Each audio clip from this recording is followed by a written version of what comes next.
Assalamualaikum warahmatullahi wabarakatuh. Saya Rian Luandari. Nah, di video kali ini aku akan menyelesaikan tugas budaya Melayu Riau, yaitu mengenai adat perkawinan Melayu Riau. Nah, sebelum masuk ke pembahasannya, mari kita lihat cuplikan perkawinan Melayu Riau berikut ini.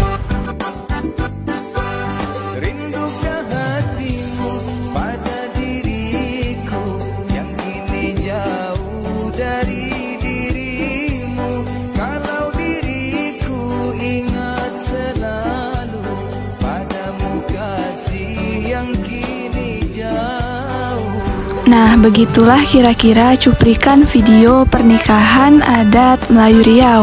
Selanjutnya kita akan masuk ke pembahasan. Nah, sebelumnya kita akan membahas konsep perkawinan Melayu. Perkawinan merupakan fase kehidupan manusia yang bernilai sakral dan amat penting dibandingkan dengan fase kehidupan lainnya. Fase perkawinan boleh dibilang terasa sangat spesial. Perhatian pihak-pihak yang berkepentingan dengan acara tersebut tentu akan banyak tertuju kepadanya, mulai dari memikirkan proses akan menikah, persiapannya, upacara pada hari perkawinan, hingga setelah upacara usai digelar. Nah, adat perkawinan dalam budaya Melayu terkesan rumit karena banyak tahapan yang harus dilalui. Kerumitan tersebut muncul karena perkawinan dalam pandangan Melayu harus mendapat restu dari kedua orang tua serta harus mendapat pengakuan yang resmi dari tetangga maupun masyarakat. Dalam adat perkawinan Melayu, rangkaian upacara perkawinan dilakukan secara rinci dan tersusun rapi, yang keseluruhannya wajib dilaksanakan oleh pasangan calon pengantin beserta keluarganya. Nah, berikut tahapan-tahapannya. Nah, yang pertama itu merisik dan meninjau. Merisik adalah kegiatan memilih jodoh yang dilakukan orang tua untuk mencarikan calon istri bagi anak laki-lakinya. Para orang tua biasanya mulai berpikir jika anak laki-lakinya dipandang sudah siap untuk berkeluarga, mereka akan mencari dan memperhatikan beberapa gadis yang dikenalinya. Adat merisik biasanya dilakukan oleh pihak laki-laki. Nah, tujuan dari kegiatan merisik adalah untuk memastikan apakah gadis tersebut sudah memiliki pasangan atau belum. Tentunya, jika gadis tersebut telah memiliki tunangan, maka laki-laki tersebut tidak bisa lagi berniat untuk menikahinya. Sebab, dalam hukum Islam, seseorang itu dilarang untuk meminang tunangan orang lain. Kegiatan merisik juga dimaksudkan untuk mengetahui latar belakang calon menantu perempuan, kesuciannya, dan juga kepribadiannya. Nah, yang kedua itu melamar, meminang, dan bertunangan. Setelah dirasa bahwa pasangan yang akan menikah sudah cocok, langkah kemudian adalah tahapan melamar dan meminang.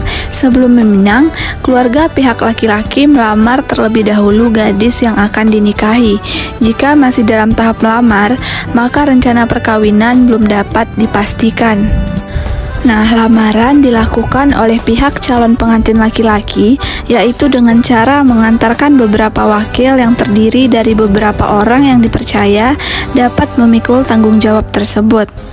Dalam pertemuan tersebut terjadi pembicaraan untuk mendapatkan jawaban yang pasti dari pasangan yang akan dijodohkan. Biasanya, pihak perempuan akan memberikan jawaban dalam tempo beberapa hari. Pada saat meminang, rombongan pihak laki-laki beserta antarannya akan disambut oleh keluarga pihak perempuan. Antaran diletakkan di tengah majelis yang disaksikan di depan para keluarga. Yang ketiga itu mengantar belanja. Mengantar tanda bermaksud menunjukkan rasa tanggung jawab dari pihak laki-laki untuk mempersunting gadis idamannya.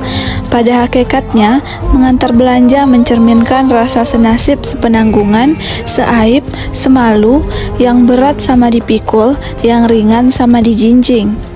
Seperti dalam ungkapan Melayu disebutkan, adat orang mengantar belanja, tanda beban sama dipikul, tanda hutang sama dibayar, tanda adat sama diisi, tanda lembaga sama dituang. Yang keempat itu menggantung-gantung. Upacara ini dilakukan dalam tenggat waktu yang cukup panjang, biasanya 3 hari sebelum hari perkawinan. Bentuk kegiatan dalam upacara ini biasanya disesuaikan dengan adat di masing-masing daerah yang berkisar pada kegiatan menghiasi rumah, tempat dilangsungkannya upacara pernikahan, memasang alat kelengkapan upacara, dan sebagainya. Upacara ini menandakan bahwa budaya gotong royong masih sangat kuat dalam tradisi Melayu. Upacara ini harus dilakukan secara teliti dan perlu disimak oleh orang-orang yang ditugaskan agar tidak terjadi salah pasang, salah letak, salah pakai, dan sebagainya. Nah, yang kelima itu berinai. Adat atau upacara berinai merupakan pengaruh dari ajaran Hindu. Makna dan tujuan dari perhelatan upacara ini adalah untuk menjauhkan diri dari bencana, membersihkan diri dari hal-hal yang kotor, dan menjaga diri dari segala hal yang tidak baik. Di samping itu, tujuannya juga untuk memperindah calon pengantin agar terlihat tampak lebih bercahaya, menarik, dan cerah. Upacara ini merupakan lambang kesiapan pasangan calon pengantin untuk meninggalkan hidup menyendiri dan kemudian menuju kehidupan rumah tangga. Nah, yang keenam itu berandam. Upacara berandam dilakukan pada sore hari ba'da asyar yang dipimpin oleh ma'andam, didampingi oleh orang tua atau keluarga terdekat dari pengantin perempuan. Awalnya dilakukan di kediaman calon pengantin perempuan terlebih dahulu yang diiringi dengan musik rebana. Nah, makna dari upacara berandam adalah membersihkan fisik atau lahiriah pengantin dengan harapan agar batinnya juga bersih. Makna simbolisnya adalah sebagai lambang kebersihan diri untuk menghadapi dan menempuh hidup yang baru.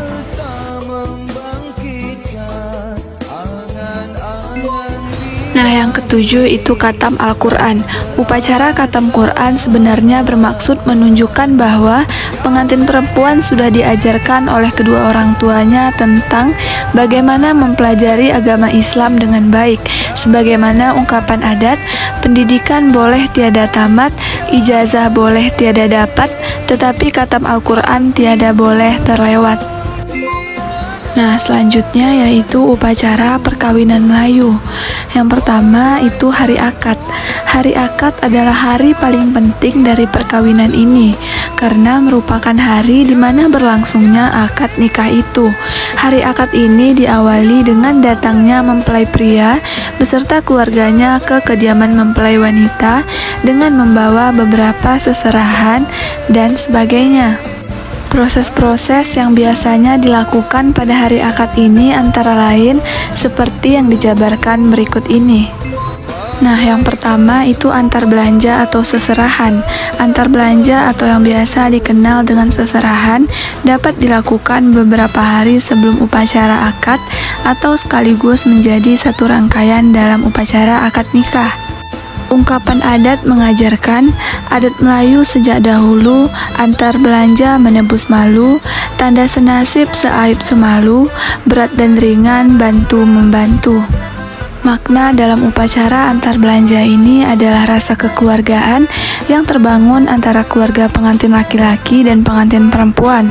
Oleh karena makna dan tujuannya adalah membangun rasa kekeluargaan, maka tidak dibenarkan jumlah seserahan yang diantarkan menimbulkan masalah yang menyakiti perasaan di antara mereka.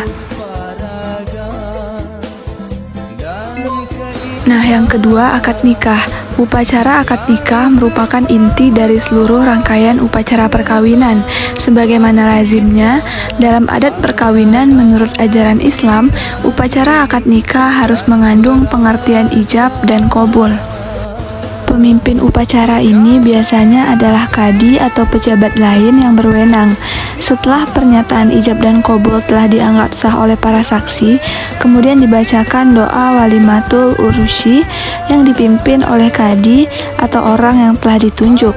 Setelah itu, baru kemudian pengantin laki-laki mengucapkan taklik atau janji nikah yang dilanjutkan dengan penanda tanganan surat janji nikah. Nah, yang ketiga itu menyembah. Setelah upacara akad nikah selesai dilakukan seluruhnya, kedua pengantin kemudian melakukan upacara menyembah kepada ibu, bapak, dan seluruh sanak keluarga terdekat. Makna dari upacara ini tidak terlepas dari harapan agar berkah yang didapat pengantin nantinya berlipat ganda. Acara ini dipimpin oleh orang yang dituakan bersama Ma'andam. Nah, yang ketiga itu tepung tawar. Makna dari upacara adalah pemberian doa dan restu bagi kesejahteraan kedua pengantin dan seluruh keluarganya.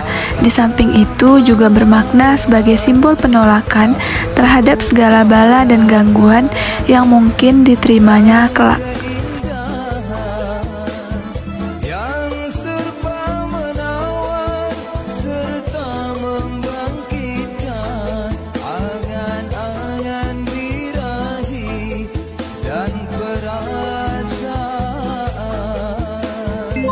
Nah, yang selanjutnya itu mengarak pengantin lelaki.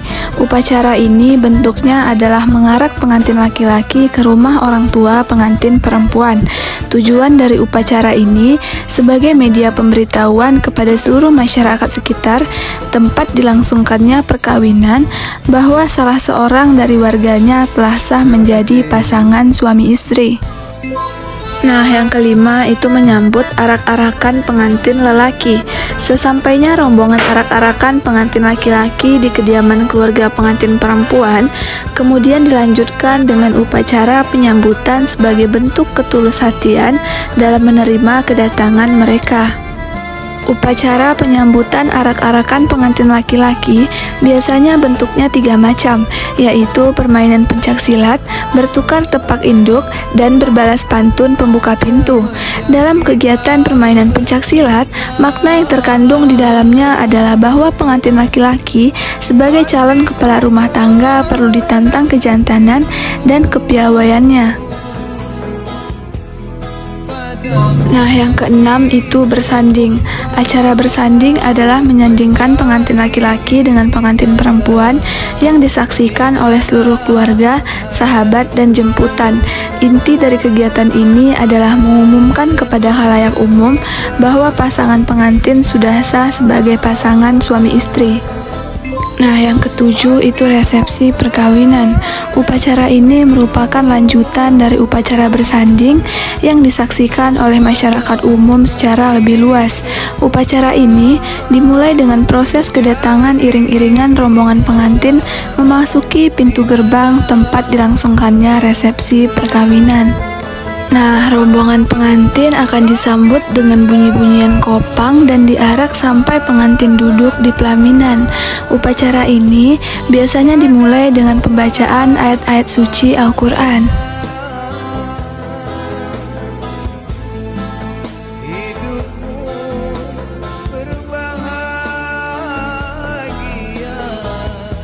Nah, yang kedelapan itu santap nasi hadap-hadapan. Upacara ini bentuknya adalah makan bersama antara kedua pengantin dengan para tetua keluarga yang dilakukan di depan pelaminan. Pesan yang ingin disampaikan dalam kegiatan ini adalah kerukunan yang terbina antara pasangan pengantin dengan seluruh keluarga, saudara, dan sahabatnya. Nah, makan nasi hadap-hadapan mencerminkan kerukunan pasangan, suami istri dengan sanak keluarga, sahabat handai, serta saudara mara. Nah, yang terakhir itu tahniyah. Sebagai penutup dalam upacara hari langsung, biasanya ditandai dengan ucapan tahniyah atau penyampaian ucapan selamat dari seluruh yang hadir kepada kedua pasangan pengantin. Dalam kegiatan ini, yang disampaikan adalah ucapan selamat yang langsung tertuju pada pasangan pengantin dengan cara bersalam-salaman. Nah, sekian yang dapat saya sampaikan. Apabila ada kesalahan, mohon dimaafkan. Izinkan saya menutup dengan sebuah pantun. Jalan-jalan ke Sungai Musi, jangan lupa beli ikan tenggiri. Saya akhiri video ini. Lain kali kita sambung lagi. Akhir kata, wassalamualaikum warahmatullahi wabarakatuh.